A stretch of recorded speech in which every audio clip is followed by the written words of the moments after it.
Tidak cukup teman-teman kalau kita pernah ibadah sehari atau sekali. Saya pernah jelaskan ini dan saya ingatkan kembali.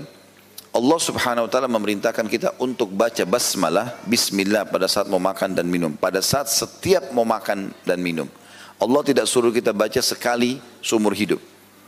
Allah suruh kita ulang-ulangi. Allah menyuruh kita sehari sholat 5 waktu. Setiap hari perintah sholat tahajud ada, perintah sholat duha ada, perintah sholat qabliyah, ba'diyah, sholat tahiyat masjid kalau masuk masjid, sholat taubat, perintah-perintah ada, bakti sama orang tua, jenguk orang sakit. Semua ini ma'ruf Allah jadikan setiap hari. Maka poin penting, jangan pernah merasa amal yang sudah kita kerjakan cukup.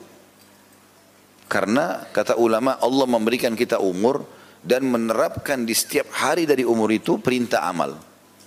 Maka orang yang dimaksud dengan ahli ma'ruf, orang yang menerima nanti pahala ma'ruf di akhirat, Allah berikan balasan yang baik adalah orang yang mengisi setiap lembaran harinya dengan yang ma'ruf.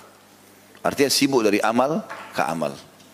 Kayak hari ini misalnya teman-teman, dari taklim ini apalagi nih program saya, buat program, oh ada taklim lagi di sana, oh ada taklim lagi di sana, mencari rezeki halal, oh saya akan jenguk orang sakit, saya akan bakti sama orang tua. Kita program berjalan dari ma'ruf ke ma'ruf. Kalau kita sudah rutinkan ma'ruf ini, perbuatan-perbuatan baik ini, maka kita dapat julukan ahli ma'ruf. Ahli ma'ruf artinya si pelaku ma'ruf itu sendiri. Nabi SAW ingatkan dalam sebuah hadis yang sahih, kata Nabi SAW, janganlah seseorang di antara kalian berkata, dulu aku pernah sholat malam. Itu dulu. 10 tahun lalu saya pernah sholat malam. Dulu waktu gadis dan bujang saya sholat malam. Sekarang sudah nenek kakek-kakek, sholat enggak? Gitu. Dulu saya pernah sedekah buat Palestina. Dulu. Kapan itu? 7 tahun lalu. Kalau 7 tahun lalu misalnya kita bersedekah dan kita bahas sekarang, berarti ada 6 tahun sekian yang kita tidak sedekah. Jadi jangan bangga dengan itu. Apalagi kita tidak tahu apakah itu ikhlas atau tidak, diterima atau enggak. Kita butuh amal.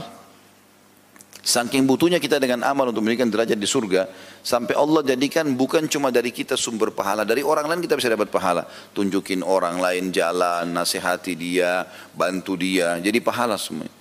Niat baik bisa jadi pahala. Orang lain mengikuti langkah kita dalam kebaikan juga dapat pahala. Jadi semua ini harus difahami kalau ma'ruf itu dikerjakan setiap saat dan terus berulang. Tidak ada waktu kosong bagi seorang mukmin. Ya. Tidak boleh lagi teman-teman usahakan sekarang ke depan. Tidak ada lagi namanya lewat malam tidak tahajud. Jangan lagi dianggap membisikkan syaitan kan itu cuma sunnah. Ya, sunnah pun perintah. Rutin kan harus kerjakan. Kalau bukan sekarang kapan?